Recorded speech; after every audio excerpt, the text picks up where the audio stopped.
What's up, everybody? Welcome back to Potential Mayhem with Aaron, the show where sports and chaos collide. Today we've got a loaded episode. Juju is stacking up accolades, and I don't think she's done. The NCAA is shaking things up with some major changes on the horizon. Meanwhile, the Dodgers are on fire. But can they reach 10-0? Plus, we're breaking down the NBA standings as the playoff race tightens, all that and more. So let's get into it. Alright, let's talk about Juju Watkins because on Wednesday, she was officially named the Naismith Women's College Player of the Year, and Thursday morning she was named the AP Women's Player of the Year. If you're keeping score, that makes her just the 10th woman in history to win the award at both the high school and collegiate levels. She's only a sophomore. Let's put this season into perspective. 23.9 points, 6.8 rebounds, 3.4 assists per game, shooting 42% from the field. That's not just great, that's dominant. And beyond the stat sheet, she led USC back to a number 1 ranking for the first time in 38 years. That's legacy building. That's the kind of impact that echoes long after the season is over. Now, in the world of women's basketball, we've had plenty of debates, whether it's about exposure, NIL, or how the game is evolving.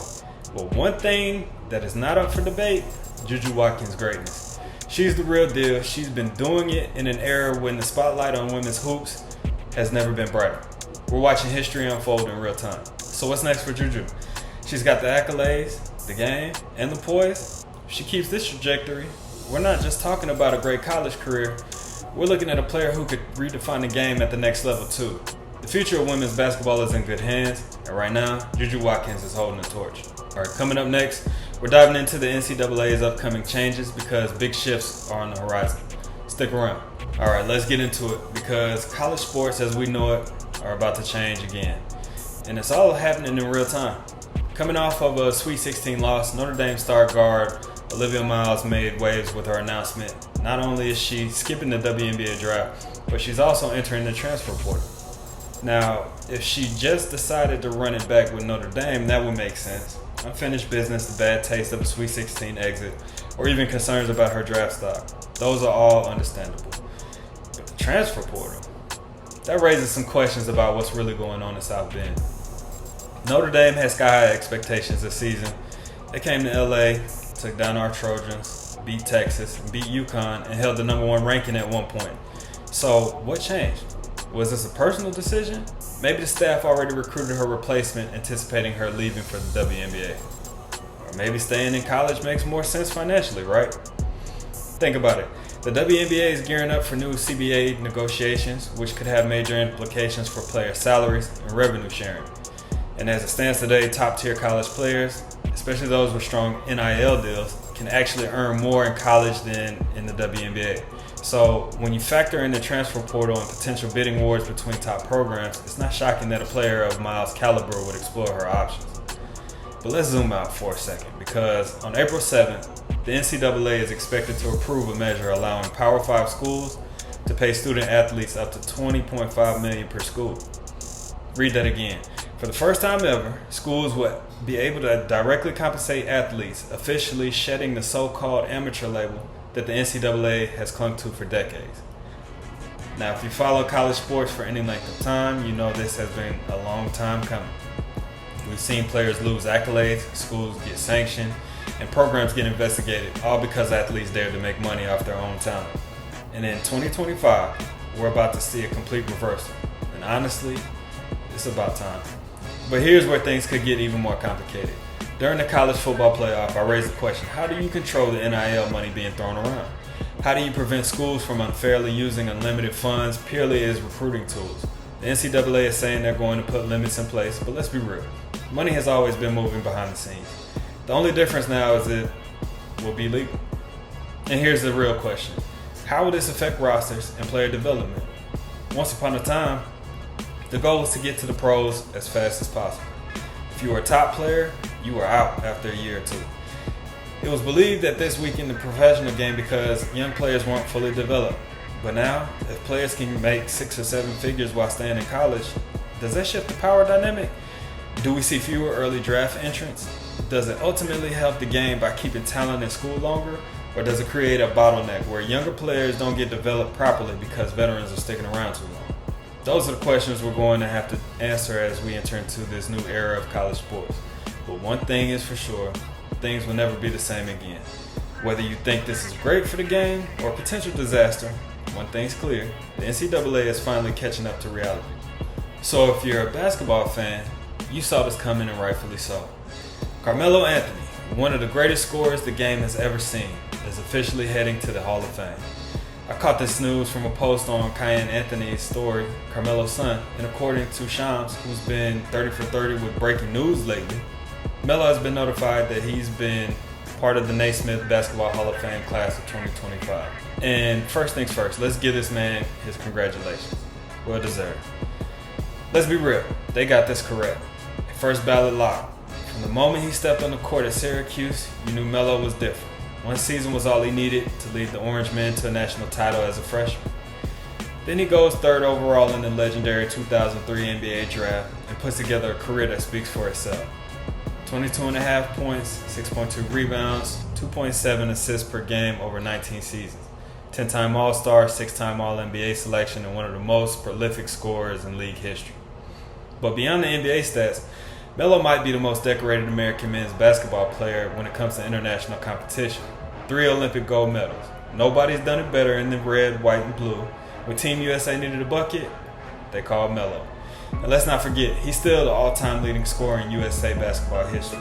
When you think about pure scorers, the guys who could put the ball in the basket in any way imaginable, Carmelo Anthony is on that list. Footwork, mid-range, post-game, pull-up, Melo's bag was deep. From Denver to New York, OKC to Portland and LA, his impact on the game is undeniable. And now, his legacy is set in stone. The Hall of Fame was always the final stop, and now it's official. Congratulations to Carmelo Anthony and one of the game's greatest scorers on taking his rightful place among the legends. Alright, so something that has developed into a story. Let's talk about Ja Morant, because once again, his name is in the headlines for something other than basketball. During Tuesday's 135-125 loss to the Warriors, Ja Morant made a finger gun gesture toward the Golden State bench. Now, if this were any other player, this might not even be a discussion. But because of Ja's past issues with firearms on social media, this instantly became a bigger story. Apparently, Buddy Hield made a similar gesture first, and Ja was just responding, but the NBA wasn't having it. The league conducted an investigation and handed down warnings to both players and their teams, saying the celebrations were inappropriate. And look, I get it. If Ja didn't have a history with this type of thing, nobody would bat an eye. But given his past suspensions and the way his previous incidents played out, people just aren't willing to ignore it. At the end of the day, this is not the kind of attention Ja needs. He's an incredible talent, box office player, still has time to rewrite the narrative, but every time he does something, even if it's minor, it brings back the same conversations. Hopefully, he locks in, leaves this stuff behind, gets back to keeping the main thing, because Ja, we're just as tired of hearing about it as you are, my guy. Alright, can we talk about Dodger Blue? From finger guns to torpedo bats, the Dodgers are rolling. Sitting at a perfect 8-0, LA is off to a historic start, looking every bit like a team on a mission to repeat. And last night was a perfect example of why this squad is built differently. Let me set the scene. The Braves jumped out to an early 5-0 lead, right, against Blake Snell, one of the Dodgers' biggest offseason additions. And look, Snell's arrival had Dodgers fans hyped. But it's clear there's still some adjustment happening for the new arms in the rotation. This isn't the first time LA has had to dig themselves out of a hole this season, but unlike last year, this time they've got the bullpen to back them up. And they needed it last night. Down 5-3 in the bottom of the eighth, the Dodgers did what they do best. Find a way. Max Muncy came up clutch with a 2-run double to right center, tying the game and setting the stage for a dramatic finish. And who else but Shohei Ohtani to deliver the knockout punch? On his own bobblehead night, Ohtani steps up in the ninth and sends the Braves packing with a walk-off solo home run. Dodgers win 6-5, the streak is alive, and LA is looking scary early on. Now let's keep it real. It's only 8 games into a 162-game season. There's plenty of baseball left, but when you start this strong, with this kind of resilience, it's hard not to think about October. Bats are hot, bullpen is improved, and the star power is shining. This is just the beginning. The rest of the league might be in trouble. Alright, let's talk about this number that Rich Paul posted on IG, because when I first read it, I overlooked it. He shared that sports mixed-use developments, also known as SMDs, are forecasted to be worth a staggering $100 billion. And I'll be honest, I speed read past the billion part at first.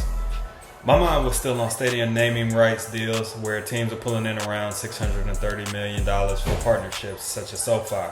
But this is next level.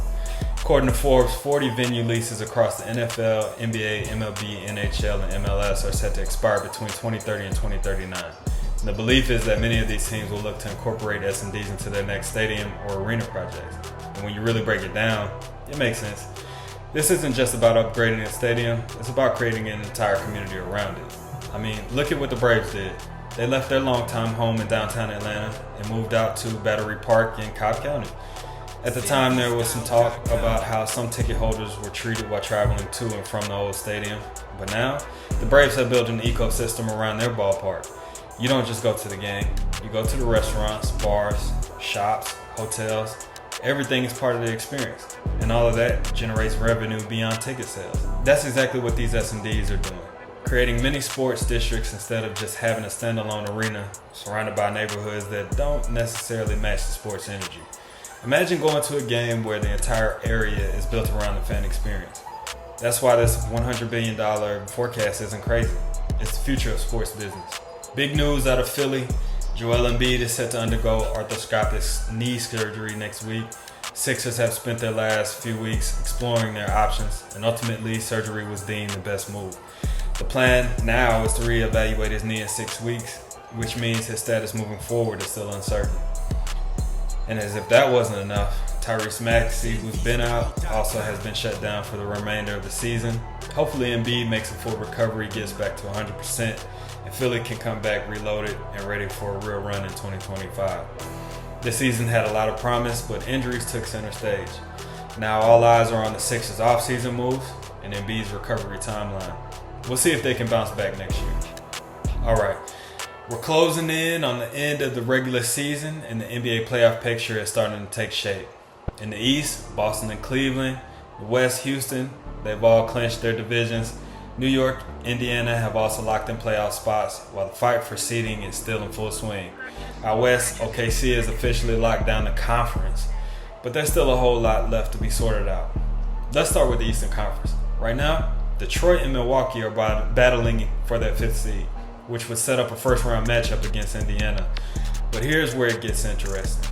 That 6th seed would likely mean a series against the Knicks, who, depending on how you look at it, might be the more favorable opponent. With Damian Lillard out with the blood clots shut down for the rest of the season, the Bucks might actually prefer sliding into that 6th spot rather than dealing with the hungry Pacers squad that sent them home early last postseason. Something to keep an eye on as we head into the final stretch. Now, if you're looking for real chaos, the Western Conference is where it's at. The Lakers currently sit 3rd, but tonight they face the 5th-seeded Warriors, and the loss could cause a major shakeup. Denver, sitting in 4th, owns the tiebreaker over the Lakers, which means any slip-up from LA could cost them their current positioning. As of today, the Lakers would face the Timberwolves in the first round, but if they drop tonight's game, they could end up facing Golden State instead, which would make for a wild first-round series. And with 6 games left in this regular season, there's plenty of time for even more movement in the standings. Every game matters, and the difference between a favorable first-round matchup and an early exit could come down to the final days. So, bottom line, things are heating up, and the last few games are going to be must-watch basketball. We'll keep tracking the movement as we get closer to the playoffs. Alright, that's a wrap for today's episode. We've covered everything from Ja Morant's latest league warning to the Dodgers' hot start, plus the ever-changing NBA playoff picture. But trust me, there's more mayhem ahead. You don't want to miss it. Until then, stay locked in, stay ready, and remember, today's a great day to be great.